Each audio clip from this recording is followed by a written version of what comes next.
খুব ভালো আছি। তার কারণ হচ্ছে দেখো আমি বিজেপি ছেড়েছিলাম একজন একজন আনকাইন্ড অনারেবল প্রাইম মিনিস্টারের জন্য। আমার মা তখন জাস্ট সবে মারা গেছেন। আমি আহ, অত্যন্ত ভালো কাজ করেছিলাম আসানসোলে, সেটা মানুষ সেকেন্ড টাইম আমাকে 3 গুণ ভোটে জিতিয়ে প্রমাণ করেছিল। আমি আমার সঙ্গে দুর্নীতির এখন দুর্নীতির কোথাও কোনো রকমের কোনো ইয়ে ছিল না। এই মুহূর্তে আমরা আমাদের সঙ্গে পেয়ে গিয়েছি বাবুল সুপ্রিয়কে। নতুন করে পরিচয় করিয়ে দেবার আর কোনো দরকারই নেই। বাবুলা, স্বাগত জানাই আজ তাক বাংলায়। Thank you so much. কেমন আছো বলো? খুব ভালো আছি। সাহিত্য আজ তাক প্রতি বছরই আজ তাক ইন্ডিয়া টুডে একটা খুব ভালো কলকাতায় প্রোগ্রাম হয়। আমি দিল্লিতেও এটাতে পার্টিসিপেট করি, আর কলকাতায় অবভিয়াসলি বাংলায় বলার একটা সুযোগ থাকে, বাঙালি অডিয়েন্স পাওয়া যায়, আর খুব ভালো ভালো বক্তা শায়ের দুটো প্ল্যাটফর্মে এটা যে হয় প্রত্যেক বছর। আর দিল্লির সব বন্ধুরা, অ্যাঙ্কাররা, শ্বেতা হোক বা রাহুলও আগের বার এসেছিল, তো তো খুব ভাল লাগে, বেশ ভাল লাগে। আর কি বলবো, আমার মনে হয় যে এই আজতাকের এই মানে সাহিত্য আজতাকটাতে একটা খুব ভালো ব্যালেন্স মেনটেন হয়। মানে যদি কোনো মানুষের দুটো সাইড থাকে, যেমন শত্রুজি পলিটিক্স এবং অ্যাক্টিং, আমার যেমন buy one get one free গান এবং ইয়ে, তো এই ক্ষেত্রে এই দুটোরই একটা খুব সুন্দর ব্যালেন্সে আমরা কথা বলতে পারি। বাবুল সুপ্রিয়র গান আমরা ছোট থেকে সবাই শোনে, আমরাও শুনেছি, কিন্তু আরেকটা দিক যেটা ওই যে বাই ওয়ানের সঙ্গে যে গেট ওয়ানটা, সামনে লোকসভা ভোট, সেই সব কিছু মিলেমিশে বাবুল সুপ্রিয় কেমন আছে? খুব ভালো আছি, খুব ভালো আছি। তার কারণ হচ্ছে দেখো আমি বিজেপি ছেড়েছিলাম একজন একজন আনকাইন্ড অনারেবল প্রাইম মিনিস্টারের জন্য। আমার মা তখন জাস্ট সবে মারা গেছেন। আমি অত্যন্ত ভালো কাজ করেছিলাম আসানসোলে, সেটা মানুষ সেকেন্ড টাইম আমাকে 3 গুণ ভোটে জিতিয়ে প্রমাণ করেছিল। আমি আমার সঙ্গে দুর্নীতির এখন দুর্নীতির কোথাও কোনো রকমের কোনো ইয়ে ছিল না। একনিষ্ঠভাবে কাজ করেছি এবং 14 সালে একমাত্র বিজেপি যখন 16 লড়েছে জিতে। কিন্তু 10 বছর ধরে বাঙালি বিরোধী এরা 10 বছর ধরে নিজেরাই দেখো তোমরা যে কেন্দ্রে একটা বাঙালি মিনিস্টারকে, একটা বাঙালি ছেলেকে ক্যাবিনেট মিনিস্টার করা হলো না। মানে তোমার ওপর যখন খুশি ছুরি চালিয়ে দেবে, আর তোমাকে মাথা নিচু করে সেটাকে সহ্য করে যেতে হবে। পায়ের ওপর দিয়ে, পিঠের ওপর দিয়ে, শরীরের ওপর দিয়ে লোক হেঁটে চলে যাবে। সেটা যদি তুমি সহ্য করতে পারো, তাহলে একদিন তোমাকে উঠতে দাঁড়িয়ে দেওয়ার ক্ষমতা দেওয়া হবে। আমি নেই ভাই এসব, আমি চামচাগিরি করি না, কোনোদিন কারোর করিনি।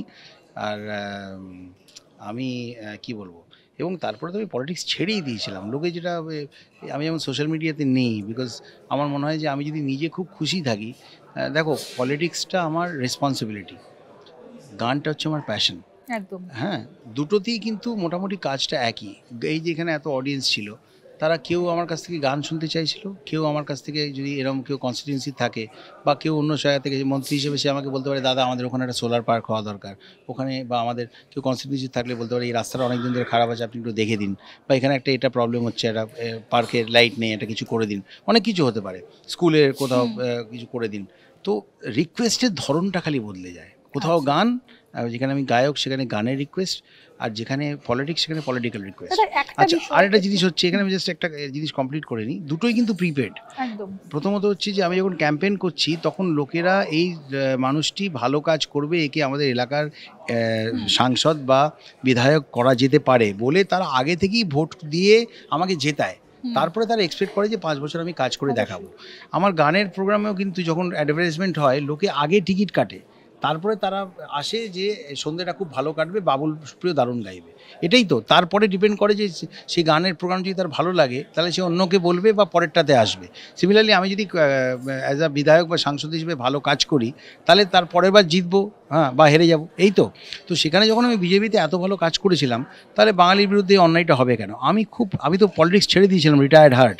আমি বাড়ির বাংলোটা আরও আমাকে 1 মাস থাকতে দিন যাতে আমি গুছিয়ে বেরোতে পারি, সময় চাইনি। সেদিন রাত্রি আমি এমপি পদ আমি ছেড়ে দিয়েছি, পলিটিক্সও ছেড়ে দিয়েছিলাম। কিন্তু আমাকে আমি যদিও খুব ফিয়ার্সলি তৃণমূলের বিরুদ্ধে লড়েছি, কিন্তু আমি অত্যন্ত টাচড হয়েছিলাম, আমার ফ্যামিলি খুব টাচড হয়েছিল যখন ডেরেক ওব্রায়েন, আমার অনেক দিনের বন্ধু, আমাকে এসে বলেছিল যে মাননীয় মুখ্যমন্ত্রী আমাদের দিদি বা অভিষেক ব্যানার্জি এনারা বলছেন যে খুব ভালো কাজ করেছে বাবুল, মানুষের কাছে পৌঁছতে পেরেছে। তো ওর এভাবে পলিটিক্স এভাবে মন খারাপ করে, আমি একটু ইমোশনাল লোক, এভাবে ছেড়ে দেওয়া উচিত না। 8 বছর ধরে এতদিন কাজ করেছে, অনেক কিছু শিখেছে। তো he has a lot to contribute for Bengal. তো ওকে বলো তৃণমূলে জয়েন করতে এবং মন দিয়ে গান করুক, খুশি মনে গান করুক। বিজেপিতে তো গান গাওয়াটা নিয়েও প্রবলেম ক্রিয়েট হয়ে গেছিলো লাস্টে। তো মন দিয়ে গান করুক এবং মন দিয়ে কাজ করুক। আমি দুটোই খুব মন দিয়ে করছি। নিন্দুকেরা তো বলে ঝালমুড়ি রাজনীতি। না, ঝালমুড়ি রাজনীতির কী আছে? তুমি তো বলো নিন্দুক কী বলছে, নিন্দুকরা তো বোকা। ওই জন্যই তো আজকে ফেসবুকটা একটা ইন্টারনেটের টয়লেটে ইয়ে হয়ে গেছে। এই আয়েশা ঢাকিয়ে তার যা খুশি সে করেছে। আমি তো ভেবে পাই না যে আপনি যদি নিজে খুশি থাকেন তাহলে আমি সেজেছি, আমি যাচ্ছি, তার ছবি দিলাম, কটা লাইক পেলাম, কে কী লিখলো, তার উপর আমার সারাদিনের খুশিটা ডিপেন্ড করছে।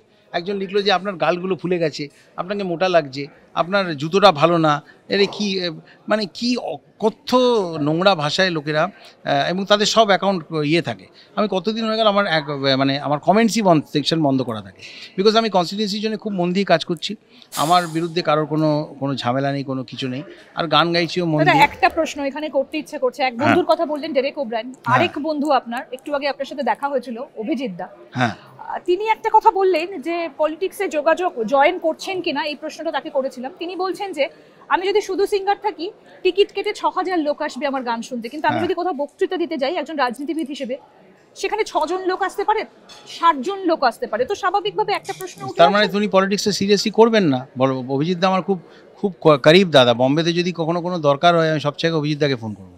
কিন্তু পলিটিক্সটা যদি আপনি ঠিক করে করতে পারেন, আমি তো বললাম যে গান গাওয়াটা আমার প্যাশন, ওটাই আমার শখ, ওটাই আমার বেটার হাফ। হ্যাঁ, আমার বউকে আমি বলি যে গানটা হচ্ছে আমার অ্যাকচুয়াল গানের সঙ্গে আমার বিয়ে হয়েছে, তুমি হচ্ছে ওর গানের সতীন। হ্যাঁ, বলি তো। আমি যদি, আর পলিটিক্স আমার রেসপন্সিবিলিটি। আমি যখন একটা জায়গায় ভোট দিয়ে মানুষের থেকে ভোট চেয়ে জিতে, আমি যখন সেখানকার যেটাকে পাবলিক মানি বলে, তার থেকে আমার মাইনে হচ্ছে, সেটা যাই হোক না কেন মাইনে হচ্ছে, আমি তাদের জন্য একটা পদ নিয়েছি, তাহলে আমি স্টেজে দাঁড়িয়ে আমি এমন কথা বলতে পারবো না? আমি এমন কিছু জিনিস মানুষকে জানাতে পারবো না? আমার সরকার কি করছে সেটা জানাতে পারবো না? কোনগুলো হলে ভালো হয় সেটা জানাতে পারবো না? 6 জন অডিয়েন্স হবে কেন? আমি তো এত জায়গায় প্রোগ্রাম করতে যাই, গান গাইতে যাই, যখন সব জায়গায় যাই, সেখানে সকালবেলা কর্মী সম্মেলন রাখে, যেখানে আমি কথা বলি, সবার সাথে ইন্টারাক্ট করি। বিজেপিতে থাকতেও তাই ছিল, ইন্টারাক্ট করতাম, সেখানেও যত ভিড় হতো, বিকেলবেলা আমার গান শুনতেও তত ভিড় হতো। তো অসুবিধা কী আছে? বরঞ্চ বিজেপিতে 70-30 ভাগ হয়ে গেছিলাম, মাইনরিটিরা আমার গান থেকে সরে গেছিলো, দাঙ্গাবাজ এটা সেটা বলেছিলাম, আমি খুব আঘাত করতো। যে দুবাই, আবুধাবি, বাহরিন, কাতার, কুয়েত, সব জায়গায় মাস্কাট, এত শো হতো আমার, সব বন্ধ হয়ে গেছিলো। তো আজ এখানে এই কুয়েতে যাচ্ছি 17ই মে শো করতে। আবার আমার ওই মিডল ইস্টে যে শোগুলো, সলমান ভাই, শাহরুখ খানের সঙ্গে যেতাম, ঈদ মিলানের সব শোগুলো, সব আবার শুরু হয়ে গেছে। আগে আমার সঙ্গে 70% ইয়ে ছিল, মানুষ ছিল, ওই যেটা ডিভিজিভ রাজনীতি খেলার বিজেপি। আজকে 100% আমার কাছে সঙ্গে আছে। আর অভিজিৎদা যদি পলিটিক্সে আসতে চায়, আমি তো কতবার অভিজিৎদাকে বলেছি যে তুমি বড্ড মুভফাট, তুমি পলিটিক্সে এসো না। মানে কন্ট্রোভার্সিয়াল কথা বলে ফেলার একটা অকপট বলে ফেলার একটা প্রবণতা অভিজিৎদার আছে, একটু এক্সাইটেড হয়ে যায়। তাই আমি বলেছিলাম যে তোমার পলিটিক্সে তুমি না এলেই ভালো হয়। আমি চেষ্টা করি আমার বন্ধুবান্ধবদের, যারা একটু পলিটিক্যাল মনস্ক, তারা যদি জিজ্ঞেস করে, আমি মানুষ চিনে যাই, তাদেরকে ওই যেটুকুনি আমি বুঝি একটু অ্যাডভাইস হয়তো বলি যে এসব। বাবুদা, একটা কথা খুব শোনা যায় কান পাতলে বিধানসভার অন্দরে, যে কারোর সাথে একটু মনোমালিন্য, একটু মতপার্থক্য কি হয়েছিল? নিশ্চয়ই হয়েছিল, নিশ্চয়ই হয়েছিল। ইন্দ্রনীল সেনের সঙ্গে হয়েছিল। এবার না বলে নাম বলে কী হয়েছিল, হতেই পারে। একই দলে থাকলে, আমি নতুন এসেছি, খটাখটি লাগতেই পারে, মতের অমিল হতেই পারে, लेकिन आगे बढ़ो, आगे चलो। जिंदगी जो है आपको आगे लेके जाए। There is, you can never go back to yesterday, you can go back to tomorrow, you can go to tomorrow. আর আগামী কালটাতে আপনি কি করবেন সেটা আপনি ডিসাইড করতে পারেন। গতকাল কি হয়ে গেছিল, তার থেকে কি বদলে আপনি আগামীকালটাকে বেটার করতে পারেন, সেটা আপনি ডিসাইড করতে পারেন। তো হয়েছিল, কোনো ব্যাপার না, হয়েছিল, এবং খুব হয়েছিল, এবং খুব মানে সেটা নিয়ে যত রকমের আওয়াজ ওঠার, সব রকমের আওয়াজ উঠেছিল। কিন্তু জীবন তো তার থেকে, নদীতে তারপরে অনেক জল গড়িয়ে গেছে। তো ও খুশি ওর জায়গায়, আমিও খুশি আমার জায়গায়, কোনো অসুবিধা নেই। আচ্ছা, এবার একটু গানের প্রসঙ্গে আসি। একটা গান যদি আমাদের দর্শকদের জন্য শোনান। 10-12 দিন আগে আমার বম্বে থেকে একটা খুব ভালো গান বেরিয়েছে, খোয়া খোয়া চাঁদ বলে, লো-ফাই ভার্সন, যেটা এখন খুব পপুলার হচ্ছে, যে ফরম্যাট অফ দ্য সং। ভিডিওটা আমি সবাইকে অনুরোধ করবো, এখন সিডি ক্যাসেটের যুগ নেই যে সবাইকে দেবো, তো একটু প্লিজ ইউটিউবে গিয়ে যদি বাবুল সুপ্রিয় খোয়া খোয়া চাঁদ লো-ফাই যদি খোঁজেন, তাহলে মানে ভাল লাগবে, গানটা শুনতে ভাল লাগবে। खोया खोया चांद रहता है आसमां के पास खोए खोए हम भी रहते हैं इस जहां के पास खोया खोया क्यों रहता है आजकल ये दिल तुम तो मेरी जान समझती हो क्या मेरी मुश्किल कह दो ना कह दो ना कह दो ना प्यार है कह दो ना कह दो ना कह दो ना प्यार है। একটা শেষ প্রশ্ন করব, সেটা হচ্ছে আসানসোল একটা সময় আপনার নির্বাচনী এলাকা ছিল, এবার শোনা যাচ্ছে সেই জায়গা থেকে বিজেপির হয়ে মিঠুন চক্রবর্তী দাঁড়াতে পারে। ব্যক্তিগতভাবে এরকম শোনা যাচ্ছে বিজেপির হয়ে, যদিও এখনো পর্যন্ত শিওর নয়। আপনাদের তো ব্যক্তিগত কথাবার্তা হয়, যোগাযোগ তো না রয়েছে। না ব্যক্তিগত সম্পর্ক আছে। গতকাল হ্যাঁ। মিঠুনদার যে ছোট বোন কল্যাণী মাসি বলি আমি, অনেকদিন থেকে আলাপ। আমার মাসির তো পাশের বাড়িতেই তো মিঠুনদার মামার বাড়ি ছিল, ওখানেই তো বড় হয়েছে। স্কটিশ চার্চে আমার মাসির সাথে একসাথে তো পড়েছে। প্রশ্নটা এখানে যে আপনি বিজেপি থেকে তৃণমূলে, উনি হ্যাঁ, তৃণমূল থেকে হ্যাঁ, বিজেপিতে, এরপরে যখন দেখা হবে কি নিয়ে কথা হবে? সিনেমা নিয়ে কথা হবে, পলিটিক্স নিয়ে মিঠুনদার সঙ্গে আমার কথা বলার দরকারটা কী আছে? আমরা তো দুজনেই সাংস্কৃতিক জগতের মানুষ। বিজেপিতেও উনি আমার সঙ্গে একই লরিতে চড়ে গাড়িতে চড়ে উনি প্রচার করেছেন। হ্যাঁ, উনিও একসময় সুভাষদার খুব ক্লোজ ছিলেন, সিপিএমে ছিলেন। সিপিএমের পরে উনি তৃণমূলের রাজ্যসভার সাংসদ হয়েছেন, আবার এখন উনি বিজেপিতে গেছেন সেখানে। তো ওনার রাজনৈতিক সফর ওনার মতো, হ্যাঁ ওনার মতো, আমার রাজনৈতিক সফর আমার মতো। উনি ব্যক্তি মিঠুন চক্রবর্তী, যাকে আর্টিস্ট মিঠুন চক্রবর্তী হিসেবে আমরা সবাই অত্যন্ত সম্মান করি। ওনার the greatest actors and stars of our times. তো আমাদের মধ্যে সাংস্কৃতিক কথা হবে। মিঠুনদা ইজ দ্য লাস্ট পার্সন যার সঙ্গে আমি রাজনীতিক আদান প্রদান করতে চাই। এবার ধরুন কোনো একটা সময়, ধরুন বলা যায় না রাজনীতির কথা, ভবিষ্যতের কথা আমরা কেউ জানি না, মিঠুন চক্রবর্তীর এগেইনস্টে সেই আসানসোলে গিয়ে আপনাকে ধরুন দাঁড়াতে না, হলো। তো বলে দিয়েছে অলরেডি, তো অ্যানাউন্সড যে শত্রুঘ্ন সিনহাজি লড়বে। তো মিঠুনদা যদি ধরুন লড়ে, কোনো একটা কেন্দ্রে গিয়ে লড়াই হলো মুখোমুখি, কিভাবে প্রচার করবেন একে অপরের বিরুদ্ধে? ব্যক্তিগত কিছু বলবো না। ব্যক্তিগত কেন বলবো? যেটা রাজনীতির কথা সেটা রাজনীতির কথা বলবো। রাজনীতিতে তো যে মাঠে আপনি খেলতে না জানেন, you could be the best friends. আসল এসেন্স তো এটাই যে আপনি মোহনবাগানে খেলেন, আমি ইস্টবেঙ্গলে খেলি, ঠিক আছে, বা আমি মোহনবাগানে খেলি, আরেকজন ইস্টবেঙ্গলে খেলে। আমরা মাঠের মধ্যে একে অপরকে ফাউল করে একজন রেড কার্ড দেখলো, কিন্তু তারপরে মাঠের বাইরে বসে আমাদের কফি শপে একসাথে কফি খেতে খেতে ফাউলটা কিভাবে কেন না করলে ভালো হতো, বা কীভাবে দুটো দল খেললে কোন দল জিততো, সেটা নিয়ে আলোচনা করাটা, এটাই তো মেন এসেন্স। আমি বিজেপির অন্দরে কী কথা হতো, ড্রেসিং রুমে কী কথা হতো, আমি তো বলি না। আমাকে তো তৃণমূলে কেউ জিজ্ঞেস করে না যে ভাই বিজেপির সিক্রেটগুলো বলো, সেটা তো আমার কাজ নয়। আমি তো বলি না, আমি তো একটাও এখনো অবধি কোনো আনসেভারি কথা বলিনি। হ্যাঁ, আমি ডিমনিটাইজেশনের এগেনস্টে বলি, কারণ তখনও আমি এগেনস্টে ছিলাম। আমার মায়ের প্রচুর টাকা নষ্ট হয়েছিল, কারণ মা যেগুলো জমিয়ে রাখতো আমি দিতাম, মাঝে মাঝে করতাম, মা জমিয়ে রাখতো, মার অনেক টাকা নষ্ট হয়েছিল। আমার কত ফ্যামিলির কত মানুষের টাকা নষ্ট হয়েছে, আমি কিছু করতে পারিনি, সত্যি কিছু করতে পারিনি। ডিমনিটাইজেশন রঘুরামন রাজন থেকে আরম্ভ করে সবাই বারণ করেছিল, অরবিন্দ পানাগড়িয়া বাট করেছিলেন। হ্যাঁ, তারপরে ওভারনাইট হট করে করে দেওয়া, লকডাউন ঘোষণা করে দেওয়া, পরিযায়ী শ্রমিকদের কী অবস্থা হয়েছিল আমরা জানি। তারপরে এগুলো বিজেপির অন্দরে আমরা যখন সেন্ট্রাল হলে বসতাম এগুলো নিয়ে আলোচনা করতো। এবং আপনি একটা দলে আছেন বলে সেই দলের কোনো পলিসির বিরুদ্ধে আপনার মতামত থাকতে পারে না, এরকম তো হতে পারে না। বাট একটা ডিসিপ্লিন আছে, সেটা আপনি বাইরে বলেন না, এই হচ্ছে ব্যাপার।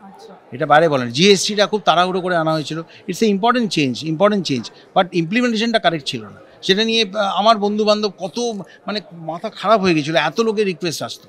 তো সেমনি আপনি একটা কোনো দলে আছেন বলে তার সব কিছু আপনার পছন্দ হতে পারে এমন তো কোনো মানে নেই। তো সেই জন্যে মিথুনদার যদি প্রশ্ন আসে, যখন আমাদের লড়াই যদি সামনাসামনি কখনো হয়, তখন আমরা রাজনৈতিক কথাবার্তা বলবো। ব্যক্তিগত জয়া বচ্চন, আমি যখন বিজেপিতে ছিলাম, উনি তৃণমূলের হয়ে প্রচার করতে এসেছিলেন। উনি প্রথমেই, আমি জানতাম উনি বলবেন, প্রথমেই উনি বলে দিয়েছিলেন যে আমি বিজেপির বিরুদ্ধে বলবো, আমি তৃণমূলকে জেতান সেটা বলবো, বাট বাবুল আমার খুব প্রিয়, বাবুলের বিরুদ্ধে আমি কিছু বলবো না। উনি মেনটেন করেছিলেন, আমিও তাই করবো। আমাদের সময় একদম শেষ, একটা ছোট্ট বাংলা গান দিয়ে শেষ করব, 2 লাইন, বেশি নয়। গান এরকম 2 লাইন বেশি নয় বললে আমি গাইবই না। তো আমি গান যেটুকুনি গাইবো পুরোটাই তোমার শুনতে হবে। হ্যাঁ, ওটা যদি পুরোটাই যেটা গাইবো প্রয়োজন, এবং আমি যেটা বললাম সেটা রাখতে হবে, এটা কেটে দিলে আর পরে ইন্টারভিউ দেবো না। তো গান সিঙ্গারের ওপর ছাড়তে হবে।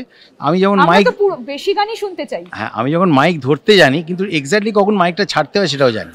তো পুজোর গানটা গেয়ে দিচ্ছি।